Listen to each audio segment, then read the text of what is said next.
नमस्कार दोस्तों, exam box channel में आपका स्वागत है। दोस्तों, हम कल पढ़ चुके थे लेक्चर नंबर फर्स्ट बायोलॉजी का, जिसमें हमने पढ़ा था क्लासिफिकेशन ऑफ बायोलॉजी। इसमें हमने कैरोलस लीनियस पढ़ा था, एक तो जिसने दो भागों में बांटा था बायोलॉजी को। फिर इसके बाद हमने पढ़ा था कि बायोलॉजी को हमने कितने किंगडम में बांटा, 5 किंगडम में, जिनका नाम था RH, Y। ये 2 पॉइंट हमने पढ़ा था दोस्तों। इनमें 5 भागों में कौन कौन से भाग थे? सबसे पहला था मोनेरा, एक बार फिर से याद कर लेना दोस्तों। दूसरा था प्रोटेस्टा, तीसरा था फंगस, चौथा था प्लांट एंड पांचवा था एनिमल। दोस्तों, ये 5 ग्रुप थे हमारे। ओके मित्रों, इन 5 में से हम जो स्टडी कर रहे थे वो मोनेरा की कर रहे थे दोस्तों। मैं एक बार रिपीट कर देता हूँ, सारा का सारा मोनेरा पढ़ रहे थे हम। मोनेरा में हमने पढ़े थे ये जो मोनेरा और प्रोटेस्टा, ये जो 2 ग्रुप है, ये आता है प्रोकैरियोटिक सेल, या इन्हें कहा जाता है एक कोशीय, और इन्हें कहा जाता है मल्टी सेलुलर। ये बहुकोशीय थे। एक कोशीय का मतलब एक सेल होगी, मैंने कल भी आपको बताया था, बस एक बलून शेप होगा और उसी में उसका डीएनए वगैरह जो गुच्छा जैसा इस तरह से बिखरा होगा, और इसी में इसके राइबोसोम्स वगैरह मिलेंगे। तो दोस्तों, हम सबसे पहले मोनेरा पढ़ रहे थे, और मोनेरा में मैंने आपको बताया एक कोशीय जीव होते हैं। ये सारे के सारे एक कोशीय जीव, मतलब इस तरह से फैला। तो दोस्तों, मैंने आपको बताया था ना तो मोनेरा में आपका केंद्रक होता है, ना ही आपका केंद्रक मिलेगा। केंद्रक मतलब इस कोई भी सेल होती है, जैसे यूकैरियोटिक सेल को देखोगे आप, तो बीच में आपको एक केंद्रक मिलेगा और इसके चारों तरफ आपको झिल्ली मिलेगी इस तरह से। जैसे आपने एग देखा होगा, येलो पार्ट होता है, उसके ऊपर एक पतली सी लेयर मिलेगी, जिससे येलो पार्ट और व्हाइट पार्ट दोनों अलग अलग रहते हैं। तो ना तो मोनेरा में आपको ये केंद्रक मिलेगा, ना ही केंद्रक झिल्ली मिलेगी, ये भी नहीं मिलेगा। ना ही इसमें ER मिलेंगे, एंडोप्लाज्मिक रेक्टिकुलम, ना ही इसमें लाइसोसोम मिलेंगे। अरे इसमें मोस्ट ऑफ द पार्ट होते ही नहीं है सेल की। कौन कौन से होते हैं? कुछ ही गुने चुने पार्ट है जो आपके हैं। एक तो आपको डीएनए मिलेगा इसमें, लेकिन वो सिंगल डीएनए होगा बस। इसके अलावा इसमें राइबोसोम मिलेंगे। कौन से वाले? 17S ribosomes. ये भी मैं कल आपको बता चुका था दोस्तों। ये सारा पाए गए थे मोनेरा। अब मोनेरा जगत में ये याद रखना है कौन कौन सी जीव आते हैं। तो मोनेरा जगत में जनरली मैंने आपको बताया था, एक तो इसके अंदर बैक्टीरिया है, जो भी आपको विशेष याद रखना है। एक और बताया था माइकोप्लाज्मा। माइकोप्लाज्मा, ये 2 नाम बताए थे स्पेशली मैंने, माइकोप्लाज्मा और बैक्टीरिया। देखो दोस्तों, माइकोप्लाज्मा भी बैक्टीरिया ही है, लेकिन ये दुनिया का सबसे छोटा बैक्टीरिया है, यानी छोटा जीव भी कह सकते हैं आप इसे। छोटा जीव है, दुनिया का सबसे छोटा। तो ये भी एक बैक्टीरिया का ही रूप है, बस इसका स्पेशली एक नाम दिया गया माइकोप्लाज्मा।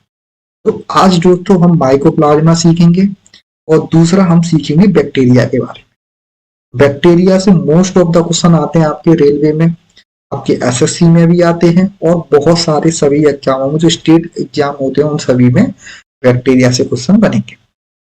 तो दोस्तों, हम पढ़ते चालू करते हैं यहाँ से। तो अब आप मोनेरा पढ़ रहे हैं। मोनेरा में हम पढ़ेंगे बैक्टीरिया और माइकोप्लाज्मा। तो पहले हम माइकोप्लाज्मा पढ़ते हैं, फिर इसके बाद हम बैक्टीरिया पढ़ेंगे। प्रारंभ करते हैं दोस्तों। इंपोर्टेंट है माइकोप्लाज्मा। सबसे पहले इसकी खोज पूछी जाती है कि माइकोप्लाज्मा की खोज किसने की थी। तो ये नाम याद रखना, नौकार्ट एवं रॉक्स। सन मत याद रखना, याद हो जाए तो ठीक, ना हो तो कोई बात नहीं। इसके लिए एक नाम आता है नौकार्ट और रॉक्स। तो माइकोप्लाज्मा की खोज किसने की थी? नौकार्ट एवं रॉक्स। माइकोप्लाज्मा को एक और नाम से जाना जाता है, ये NN का मतलब है निकनेम। तो इसी का एक और नाम है PPLO। ये नाम भी इंपोर्टेंट है, इसका फुल फॉर्म पूछा जाता है एग्जाम में। तो प्लूरो निमोनिया लाइक ऑर्गेनिज्म। मैंने आपको बताया था दोस्तों, जो मोनेरा होते हैं ना, जो एक कोषीय जीव होते हैं, यूनिसेलुलर, ये दोस्तों इतने छोटे होते हैं कि हम इन्हें देख नहीं सकते आंखों से।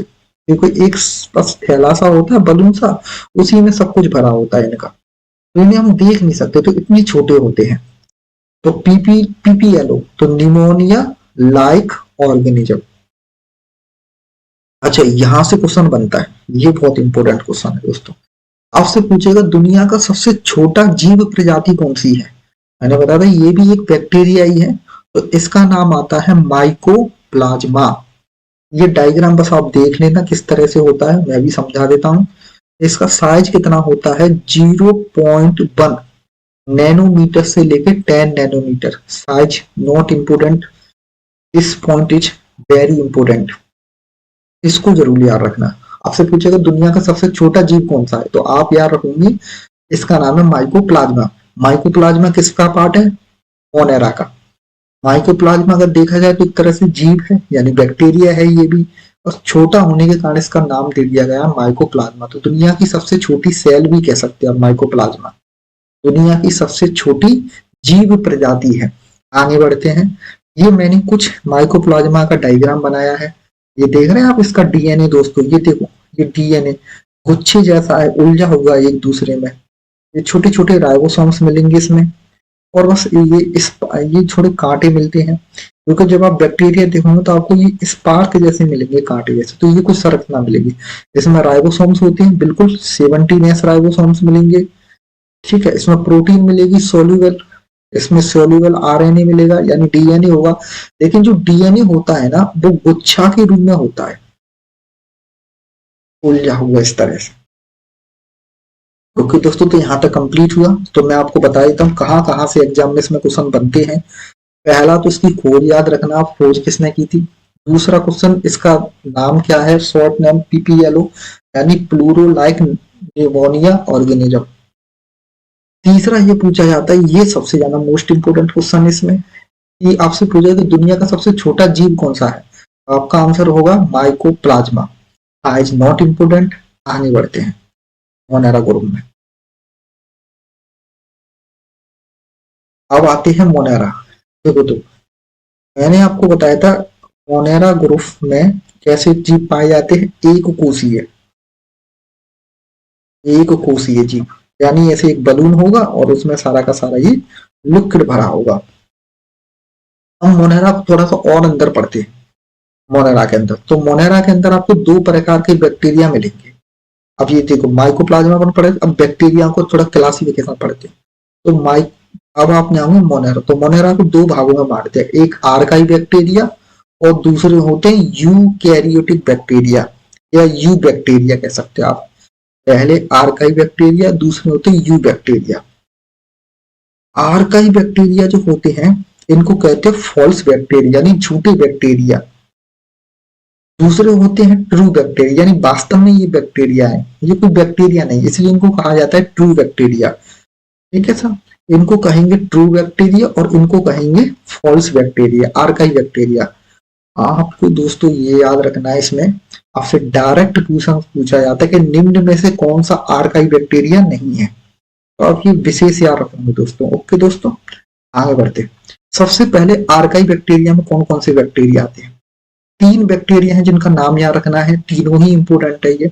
सबसे पहले होते हैं हेलोफाइट्स या हेलोफाइल्स, फाइट्स या फाइल्स एक ही बात है। हेलो, जहां भी बायोलॉजी में आपको हेलो शब्द मिले इसका मतलब होता है लवण, यानी जहां पर सेल्टी वाटर मिले आपको, तो हेलोफाइट्स। तो ये कहाँ मिलेंगे हेलोफाइल्स, ये मिलेंगे आपको सेल्टी वाटर या मरीन वाटर, यानी समुद्री जल, लवण या खारे जल में ये पाए जाते हैं। अच्छा, ये मछलियों के पेट में भी पाए जाते हैं। कौन सी मछलियां, जो समुद्र में रहती है, तो उनके पेट में मिलेंगे आपको हेलोफाइल्स। हेलोफाइल्स याद रखेंगे। आगे बढ़ते हैं, अगला पॉइंट नेक्स्ट। दूसरा होता है थर्मो एसिडोफाइल्स। देखो थर्मो का मतलब होता है थर्म, यानी इसका मतलब होता है गर्म। तो गर्म जगह पर जो बैक्टीरिया पाए जाएंगे उन्हें कहा जाता है थर्मो एसिडोफाइल्स। कहाँ मिलेंगे आपको, गर्म पानी के झरनों में मिलेंगे आपको ये, ठीक है। और जैसे लावा निकलता है जहां पर, मोस्ट ऑफ द केस में वहां मिलेंगे आपको। ठीक है दोस्तों, इस कुछ जगह हैं जहां पर आपको ये थर्मो एसिडोफाइल्स मिलेंगे, जहां पर हीट होगा, यानी जैसे कई बार होता है ना गर्म पानी के झरने होते, तो वहां पर आपको मिलेंगे, तो गर्म पानी के झरने हो गए, या फिर आपको जहां लावा निकलता है तो वहां पर मिल जाएंगे लावे के अंदर। तीसरे होते मीथेनोजेंस, ये एक गैस होती है मीथेन, अगर आप जानते हो तो केमिस्ट्री में CH4, ये मीथेनोजेंस ये किस में मिलेगी, ये एक मिनट दोस्तों, ठीक है, मीथेनोजेंस आपको मिलेंगे कहां पर, ये मीथेन जहां पर मीथेन प्रोड्यूस होती होगी वहां पर ये मिलेंगी मीथेनोजेंस। कहाँ निकलती है मीथेन, तो मीथेन आपकी गाय भैंस के रूमेन में मिलती है आपको। रूमेन क्या होता है, जैसे कभी आप गाय देखोगे ना दोस्तों, मैं ऐसे ही बना देता हूँ आप समझ जाना। ठीक है, तो गाय का जो होता है ना इस तरह से गाय, तो गाय का जो पेट होता है इसे 4 पार्ट्स में डिवाइड किया जाता है। तो गाय जो खाना खाती है आपने देखा होगा, सबसे पहले वो खाना को चबाती है और चबा के सीधे पेट में भेज देती है। जैसे हम खाना खाते उस तरह से नहीं खाती गाय, पहले इस पेट में ले जाएगी सारा का सारा, गाय जो भी खाएगी उसको उसके माध्यम से फिर ये वापिस से मुंह में लाएगी, और फिर इसकी अपन कहते हैं ना रौंद कर रही है इस तरह से, फिर इसे चबाएगी और फिर इसे पचाना चालू करेगी। तो इसका जो पेट होता है जहां पर ये स्टोर करती है, जो भी चारा खाया इसको स्टोर करेगी, इसको कहा जाता है रूमेन। तो गाय का जो पेट होता है उसको कहा जाता है रूमेन। गाय के पेट के 4 पार्ट्स में बांटा गया है रूमेन। तो जनरली जो जानवर घास खाते हैं, घास खाने वाले जानवर जो होते हैं ना, उनके पेट में मिलती है मीथेन गैस, उनके पेट में बनती है मीथेन गैस। तो अगर आपने कभी देखा होगा दोस्तों, कभी गाय के मुंह से थोड़ी बदबू देखना, आपको बदबू आएगी, मीथेन जैसी बदबू आएगी, तो गाय के मुंह से निकलती है मीथेन, यानी पेट में बनती है, घास खाते इसलिए। दूसरा कहाँ मिलती है आपको मीथेन गैस, जैसे जहां गंदगी मिलेगी, जैसे आपने देखा होगा नालियों में, जनरली गंदे नाले, कई बार सुना होगा आपने कि कोई गंदे नाले में कोई सफाई करने गए कर्मचारी और वो उसमें दम घुट के उनकी मौत हो गई। या कई बार ऐसा होता है कि जैसे वो नाले में गए, अंदर जाके उन्होंने कुछ जला दिया, बीड़ी बीड़ी सिगरेट की, तो जैसे ही उन्होंने फायर जलाया और वैसे ही इसके अंदर मीथेन होगी, उस मीथेन में एकदम ब्लास्ट होता है और व्यक्ति इसी नाले के अंदर चैम्बर के अंदर मर जाते हैं। तो जनरली यहाँ गंदे पानी या चैम्बर जो होते हैं वहां पर निकलती है CH4 मीथेन। तो देखते हैं एक बार, कुछ शाकाहारी मीट गाय भैंस के रूमेन में मिलती है तथा फॉर्मिक अम्ल को मीथेन में परिवर्तित कर देते हैं ये गोबर गैस। तो गोबर गैस में भी आपको मीथेन ही निकलती है। गोबर गैस जो देखोगे तो उसका मेन कंपोनेंट जो होता है वो मीथेन ही होता है। ओके दोस्तों, तो एक तो आपको गंदगी में मिलेंगी आपको ये मीथेन। तो मीथेनोजेंस कहाँ मिलेंगे, एक तो गाय भैंस के पेट में मिलेंगे, यानी जो शाकाहारी जानवर होते हैं उनके पेट में मिलेंगे।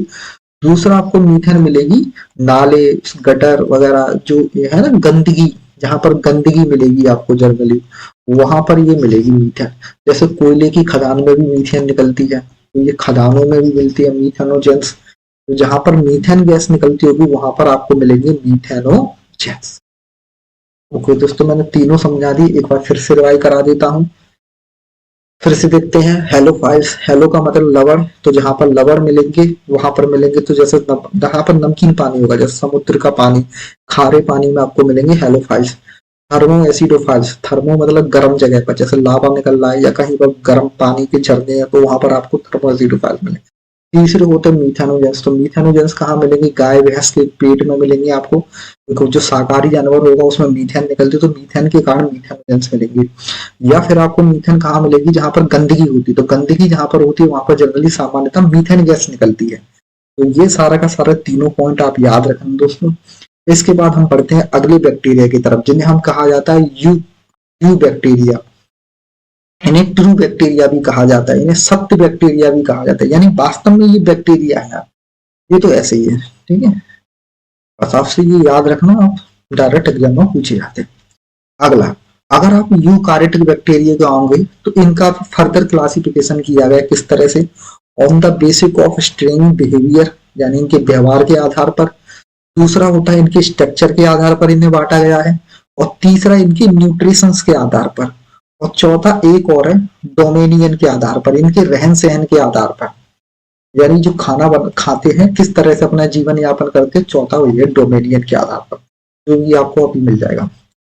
इनमें से जो इम्पोर्टेंट पॉइंट है वो मैं आपको बताता जाऊंगा, ठीक है। तो बिहेवियर के आधार पर ये दो प्रकार के होते हैं, एक ग्राम पॉजिटिव, एक ग्राम नेगेटिव। कोई जरूरत नहीं है इसके याद करने की, बस पढ़ लेना। अगला है स्ट्रक्चर के आधार पर, हाँ ये इंपॉर्टेंट है। स्ट्रक्चर के आधार पर 1872 में ये नाम याद रखना, किसने डिवाइड किया था इनको, कोहन ने बैक्टीरिया को वर्गीकरण आकार के आधार पर किया। तीसरा न्यूट्रिशन के आधार पर अपन आगे देखेंगे अभी। तो बैक्टीरिया को कितने, यूकैरियोटिक बैक्टीरिया को कितने, मतलब यू बैक्टीरिया को कितने पार्ट्स में बांट दिया गया, इस तरह से आपके स्ट्रक्चर के आधार पर देखते हैं। पहला होता है गोलाकार बैक्टीरिया। देखो दोस्तों, गोलाकार bacteria, rod shape bacteria, comma like bacteria, ये जो तीन बैक्टीरिया है ना, क्वेश्चन यहीं से बनता है, बस आप इनको कर लेना, बाकी जो है इन्हें मत करना, कोई जरूरी नहीं है। ये तीन से क्वेश्चन जरूर बनता है एग्जाम में, ये तीन मोस्ट इंपोर्टेंट है शुरू के। कौन कौन से, सबसे पहले गोलाकार बैक्टीरिया, यानी ऐसे बैक्टीरिया जो आपको गोल शेप में दिखाई देंगे, इनको कहा जाता है कोकी। बस यही एग्जाम में पूछा जाता है, मोस्ट ऑफ द केस में आप देखेंगे 99% जब भी क्वेश्चन यहाँ से आएगा तो यही पूछा जाएगा कि जो गोलाकार बैक्टीरिया होते हैं उनका नाम क्या है, तो कोकी याद रखना, कोकी या कोकस। आकार में सबसे छोटे होते हैं ये, तो इस तरह से देखेंगे आप, मोतियों की माला जैसी बना लेंगे। तो आपसे पूछा कि मोतियों जैसी माला कौन से बैक्टीरिया बनाते हैं, तो आप देखोगे कोकी बैक्टीरिया। दूसरे होते हैं रोड शेप बैक्टीरिया, रॉड, तो आपने देखा इस तरह से, देखो तो रॉड जैसा बना रहे हैं ये, इस तरह से रॉड जैसा, छड़ छड़ छड़, ठीक है। इनको कहा जाता है रॉड शेप बैक्टीरिया या सिलेंडर या कैप्सूल लाइक बैक्टीरिया। इनका ये नाम पूछा जाएगा, ये इंपोर्टेंट है। तो गोलाकार बैक्टीरिया को क्या कहा जाता है, कोकी या कोकस। रॉड शेप बैक्टीरिया को क्या कहा जाता है, बेसली, इनको कहा जाता है बेसली। तो ये इस तरह से होंगे, ये साधारण आकृति के होते हैं, बस कुछ भी नहीं है, यही पढ़ लेना। तीसरा है कॉमा शेप लाइक बैक्टीरिया, इनको कहा जाता है विब्रियो। ये आप देख रहे हो कॉमा जैसे हैं, ये कॉमा शेप में है, ये है आपके कॉमा शेप में, ये है आपके कॉमा शेप में। तो आपसे पूछा ये जाता है एग्जाम में, कौन से ऐसे बैक्टीरिया हैं जो कॉमा शेप में दिखाई देते हैं, इनका नाम बताएं, तो आपको याद रखना है विब्रियो। तो मैंने कहा था ये तीन ही बैक्टीरिया हैं जो आपके लिए इंपॉर्टेंट है, बाकी को आप एक बार गो थ्रू कर लेना, कोई समस्या। कौन कौन सी कहाँ से पूछेंगे, एक तो आपसे पूछा है ये कौन सी बैक्टीरिया, ये गोलाकार बैक्टीरिया तो उनका नाम क्या है, तो कोकस या कोकी। दूसरा होता है rod shape bacteria, cylindrical bacteria, इनको कहा जाता है बेसली। तीसरे बैक्टीरिया होते हैं कॉमन लाइक शेप बैक्टीरिया, इनको कहा जाता है विब्रियो, इनको कहा जाता है विब्रियो। दोस्तों मैं थोड़ा सा हल्का सा स्पीड में पढ़ा रहा हूँ क्योंकि सिलेबस बहुत ज्यादा है और हमें एनटीपीसी से पहले पहले ये कंप्लीट करना है, तो जहां पर जरूरत होगी वहां मैं आपको आराम से भी पढ़ाऊंगा। बढ़ते हैं आगे। तो ये 3 पॉइंट आप याद रखना दोस्तों, ये हमने पढ़ा था किसके आधार पर, अगर आप देखोगे तो ये हमने पढ़ा है इसके आकार के आधार पर। आगे बढ़ते हैं। इसके बाद अगला है स्पाइरुलम। स्पाइरुलम बस स्प्रिंग शेप में दिखाई देंगे, कोई जाना खास जरूरी नहीं है। बॉक्स शेप लाइक बैक्टीरिया आर्कुला कहा जाता है, बस पढ़ लेने एक बार गो थ्रू। स्टम बैक्टीरिया, बडिंग लाइक बैक्टीरिया, ठीक है, बस पढ़ लेना और कोई जरूरी नहीं है। अगला देखते हैं, on the basic of nutritions. Nutritions मतलब होता है पोषण, यानी इनके खाने पीने के आधार पर। तो पोषण के आधार पर ये दो प्रकार के होते हैं बैक्टीरिया, कौन कौन से, एक होते हैं ऑटोट्रॉपिक, ओटो का मतलब होता है खुद से, ओटो का मतलब होता है खुद से, और दूसरा होता है हेट्रो। ये हेट्रो वर्ड जहां भी मिले ना, इसका मतलब होता है दूसरों को खाना, दूसरों को खाना अपना पेट भरने के लिए, तो ये होता है हेट्रो। दो प्रकार के मिलेंगे आपको न्यूट्रिशन के आधार पर बैक्टीरिया, एक ऑटोट्रॉपिक बैक्टीरिया, एक हेट्रोट्रॉपिक बैक्टीरिया। इंपोर्टेंट है याद रखना, ऑटोट्रॉपिक बैक्टीरिया और हेट्रोट्रॉपिक। ऑटोट्रॉपिक मतलब होता है स्वपोषी, यानी जो खुद से खाना बना ले, और परपोषी मतलब होता है जो दूसरे को खा के अपना खाना बनाए।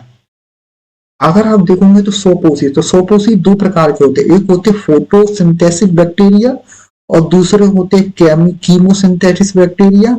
और हाँ ठीक है, ये दो हैं, फोटोसिंथेसिस बैक्टीरिया या कीमोसिंथेसिस।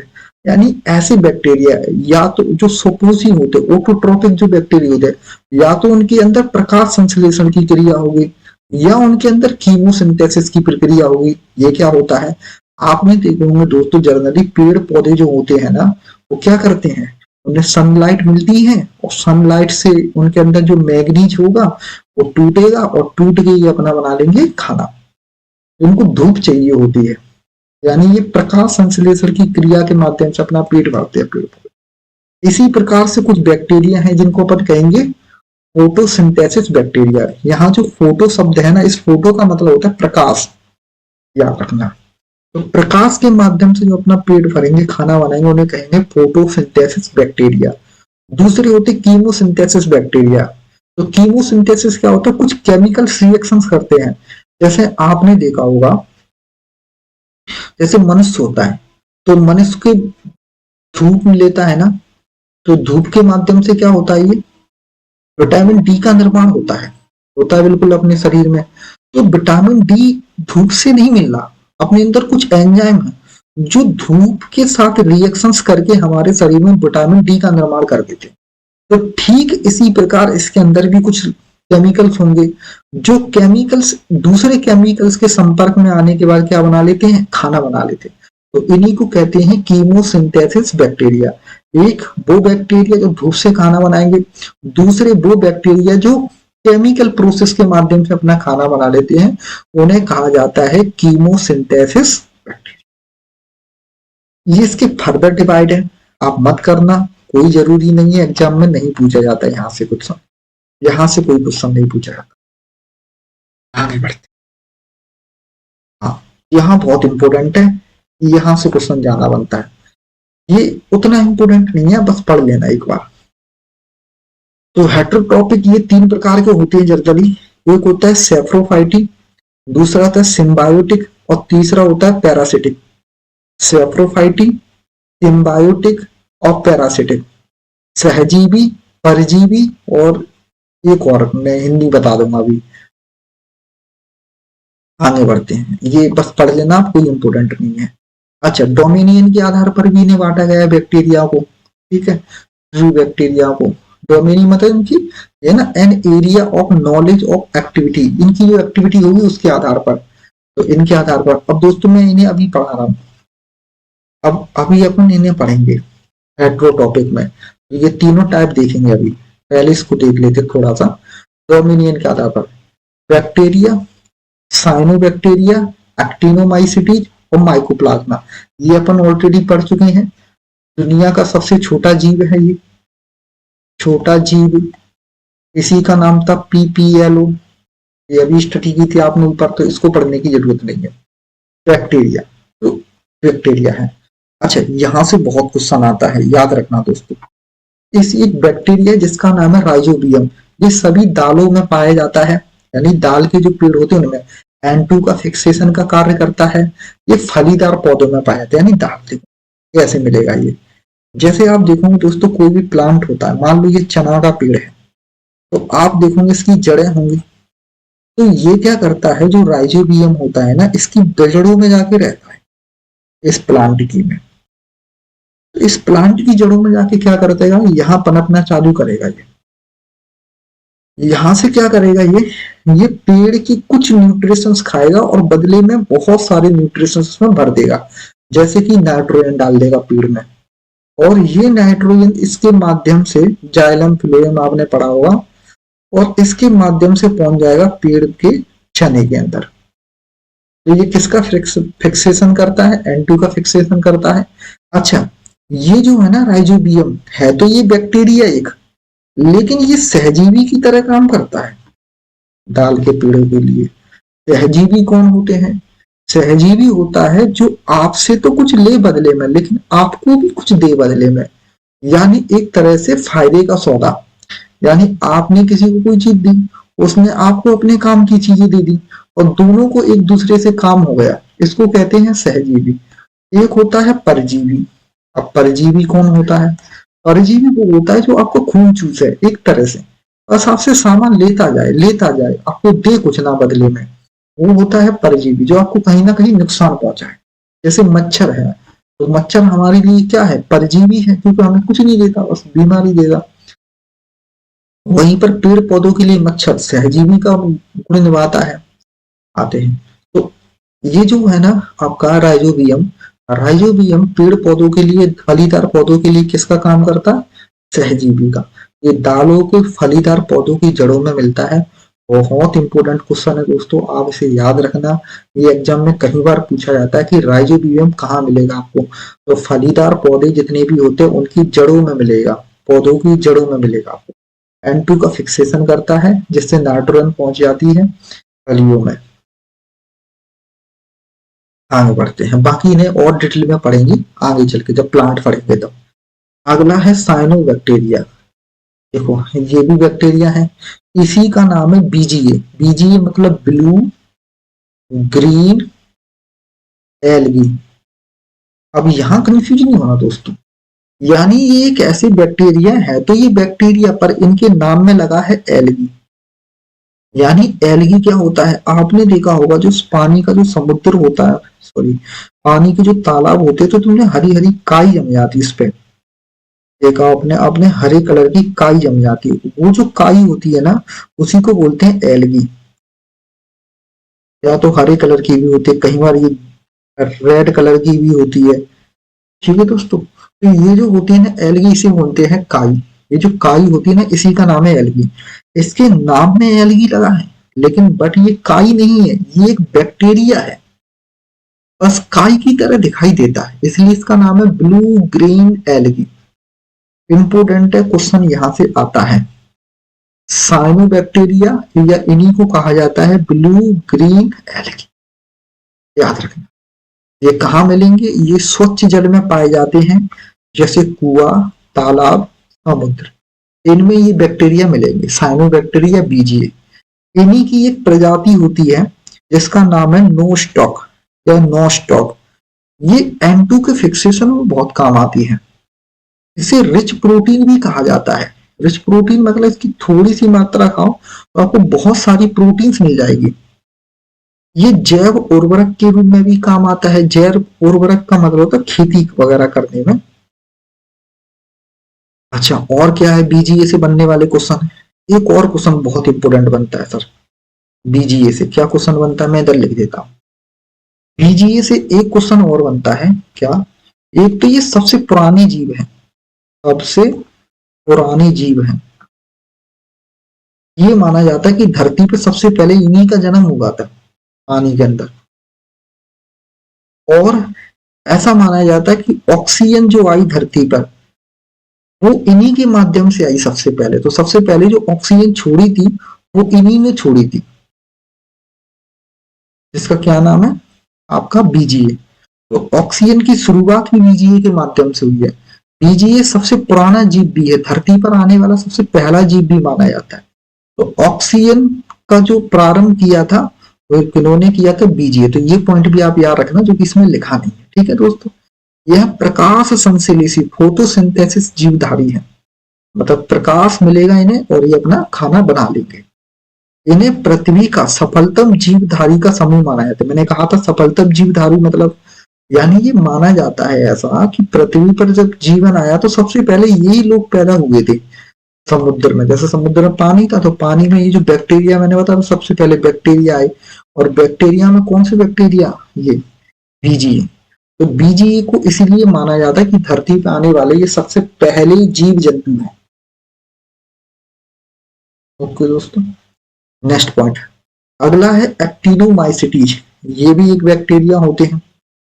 ठीक है, इनको कहा जाता है कवक सम जीवाणु। एक्टिनोमाइसिटीज क्या होता है सर, इनसे अच्छा एक चीज और देखना सर, जितनी भी आपकी वैक्सीन बनाई जाती हैं या जो दवाइयां बनाई जाती हैं जनरली, वो हमेशा याद रखना जीवाणुओं से बनाई जाती है मोस्ट ऑफ द केस में।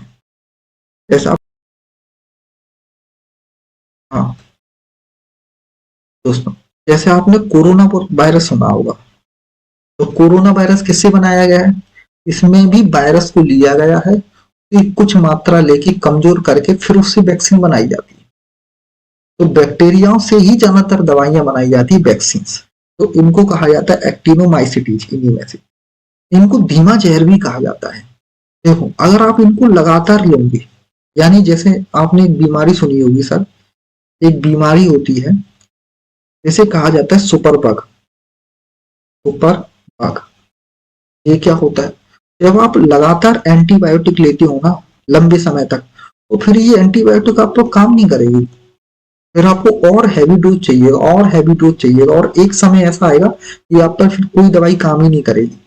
इसी को कहा जाता है, इस बीमारी को कहा जाता है धीमा जहर।